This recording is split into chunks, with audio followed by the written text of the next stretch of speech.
Welcome back to my memories of the La Crosse County Amateur Golf Championships. Today we're going to focus on the 1992 County Amateur, and I'm going to run through the first, second, third flights along with the senior flight winners also. Winning first flight with a 158 was Jim Sosha. Jim Jenkins won second flight with a 166. Third flight, Bob Onsrud, 175. Moving on to the seniors flight, we had two divisions. The first one was for players age 50 to 59, and Harold Hemker won that with 164. And our seniors flight 60 and above division winner was John Allen. Long time golfer and a tremendous player in the La Crosse area. John had a 152. Now let's go back and I'll preview what I wrote about Tim Thompson, our winner that year. Several critics believed Tim Thompson couldn't stand up to the pressure of a big-time golf tournament. But the personable Thompson holed a 17-foot birdie putt on the 17th hole to propel him to the 1992 La Crosse Tribune County Amateur Golf Championships. The good-natured Thompson had a large gallery following him after firing a 75 at Cedar Creek on the day before, that Saturday. He didn't let his fans down or anyone else in the gallery when he sank his breathtaking putt on the difficult 17th green at Drugan's Castle Mound. Tim finished with a 3-over par 75 that day for a two-day total of 150. Going down through the top 5 in championship flight that year, again, Tim Thompson, 75, 75, 150. Eric Haug, who won the year before when the Tribune resurrected the tournament, he shot 152. Finishing in a tie for third place was Joe Loomis and Paul Connell with 153 each. And rounding out the top 5 was Paul Williamson with 154. Willie incidentally went on and he's won 7 men's titles already. But I caught up with Tim last week at Cedar Creek and we reminisced for quite a while, and Tim has so many good stories. There's a couple really funny ones, like the one with Marty Gora. Plus, right after that video, I'm going to run another video about Tim and I talking about the volunteers, that we could never put this on without all the volunteers. Special thanks for all their years of service to Jackie and Bruce Kaiser, to Carla and Tim Wyrock, to Vicki and Harry Helfrich, to Kathy McClintock, to the late Margaret Squibb Olson. Bob Lamb, I'm with Tim Thompson here, your 1992 County Am champion. And Tim, tell us all about 92 and maybe the year before that, the first county amateur that the Tribune resurrected. Yeah, I remember the first one. I was pretty nervous because we really, the only competitive golf we really had was the CVGAs in Eau Claire. We would travel up there and play a few of those. And so when the County Am was reintroduced in '91, we entered and we played, and it was a lot of fun. A lot of good players in it. I remember Eric chipping in on Eric Haug, yeah. Eric Haug on 18 to win it. That was, what, 35 feet? Yeah, 35, 36 feet, something like that. Yeah. And I think I finished 16th that year, which I felt pretty good about. I think we had probably 50-some people in championship flight back then. Yeah, so. yeah. And I didn't really play competitive golf other than the CVGAs. Prior to that, I played baseball. I was a baseball player, so Yep. when I got into golf, I was fortunate to play with some pretty good players and learn a lot from them. So, Were you self-taught, Tim? no, I had worked at I had a summer job as a young kid at a golf course, and so I was fortunate to be able to take some lessons from him, but I never did play in high school. I played Sure. Baseball. baseball, so. But I just think just being athletic helped out, you know. Oh, yeah, So- it does. And then a lot of the guys that I played with were obviously very good athletes, like Loomis and Blanks, and Yeah. so yeah, it was a lot of fun. And over the course of time, I got to meet Eric and Willie and play with those guys up at Drugan's and Mike Drugan. It was a lot of fun. Yeah? So, yeah. And then 92 was the best year, huh? 92 was a good year. I was actually playing good that year, and I remember that particular tournament. The first day was at Cedar Creek. Yeah, and we had were a little, here at Cedar. Yeah.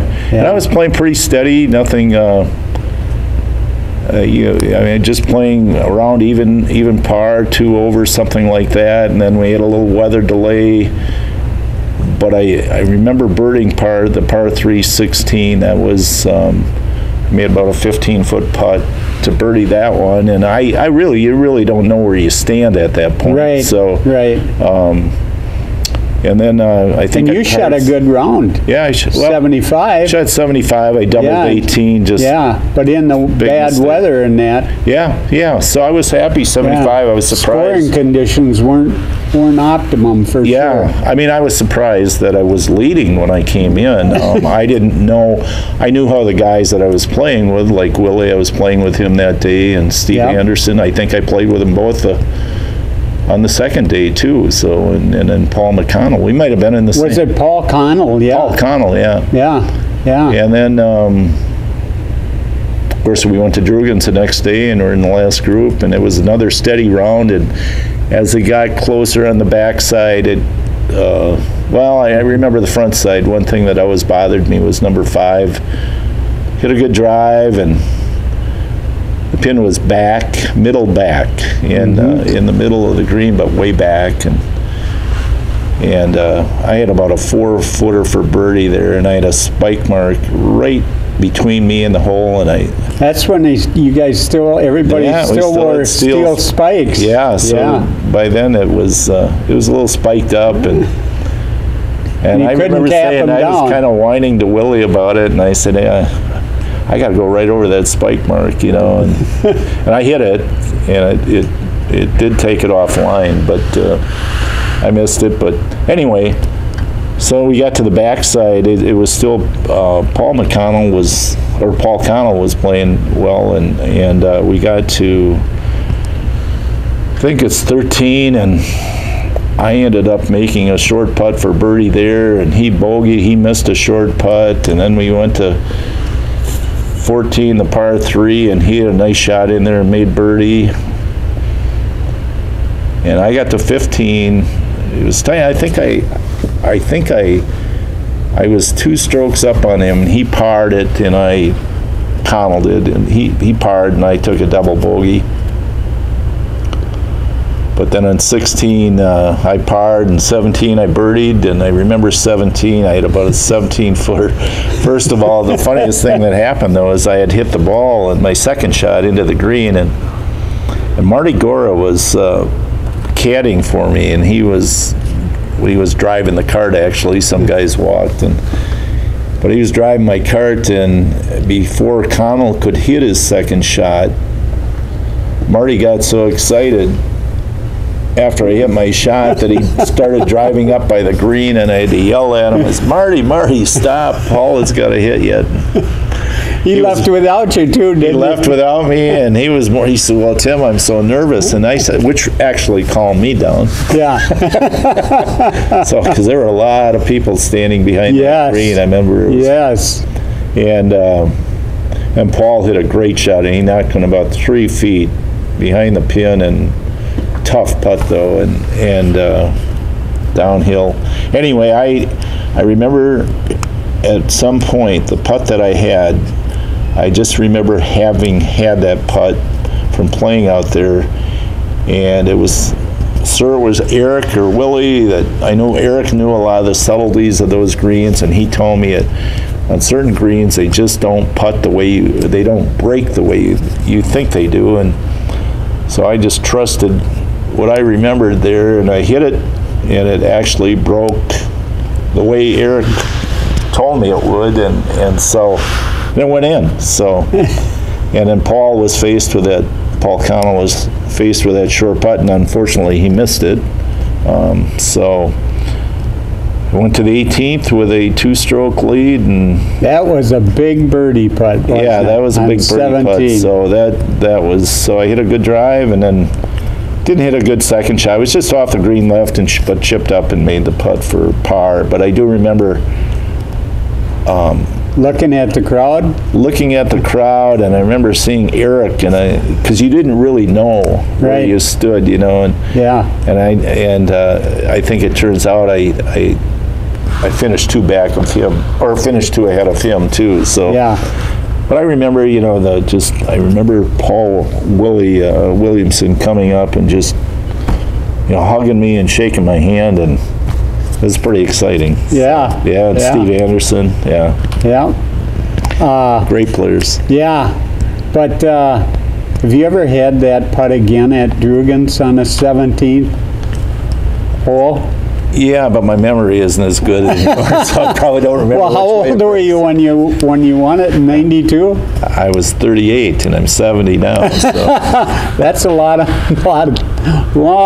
years, isn't it? A lot of practice, so I should remember it, right? So,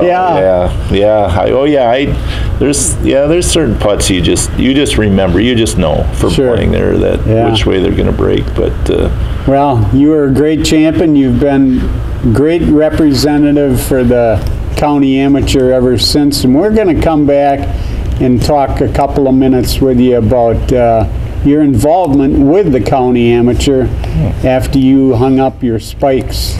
Yeah, I hung them up pretty early. Yeah. Thanks, Timmy. All right, thanks, Bob.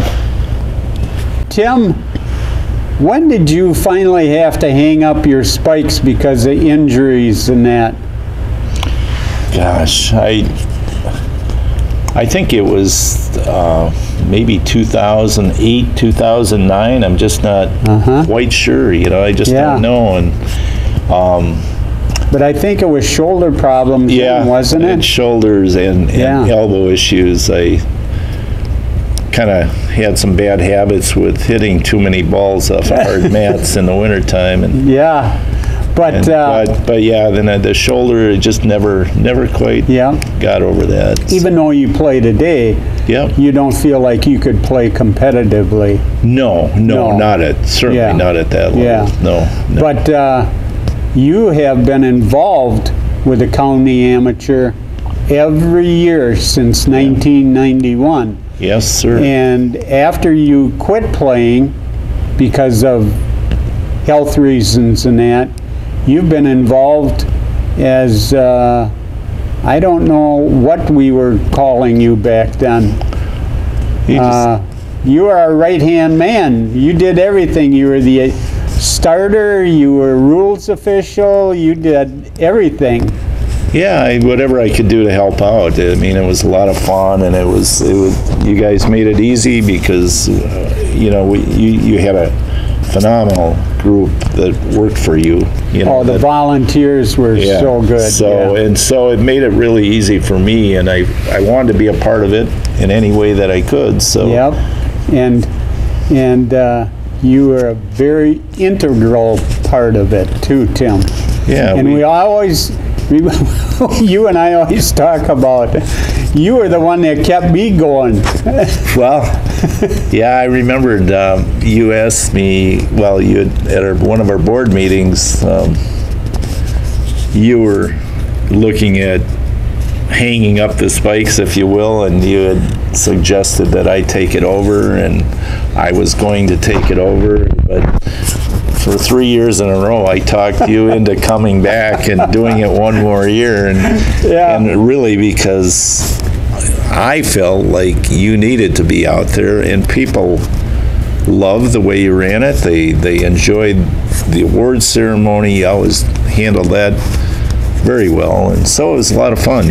But so, and in reality, I'm not that far behind you in age, Bob, and I'm thinking, well, okay, well, now I can just say that, Bob, I don't think you need to find somebody younger that's going to do this for a while, because I don't know how much longer I can do it. Yeah. You know, and I certainly couldn't do it the way you did it. Well, you're very kind, but it's a testament to you and all our volunteers. Oh, the volunteers, the Kaisers, Jack, the Kaisers, yeah, I mean, and what they Carla and Tim Wyrock and Vicky, Kathy McClintock, Helfrich, and Vicky, and Harry, Kathy and Harry Helfrich, and just Kathy McClintock, and the staffs, all of them. The staffs at both courses were very accommodating, and always did a nice job. So but you were, we all wanted you to become the next director. One more year, Bob. I said, okay, I'll do it one more year, but then you'll take it over. Yeah, we'll see, but let's just try it one more year. Yeah, I think so. Thanks, buddy. I think there were 3 one more years. So. Yeah, there were 3. Thanks, Tim. Thank you, Bob. Thanks for everything you did, man. I hope you enjoyed these 2 videos as much as I enjoyed hosting them for you. Until we meet again, have a great day outdoors.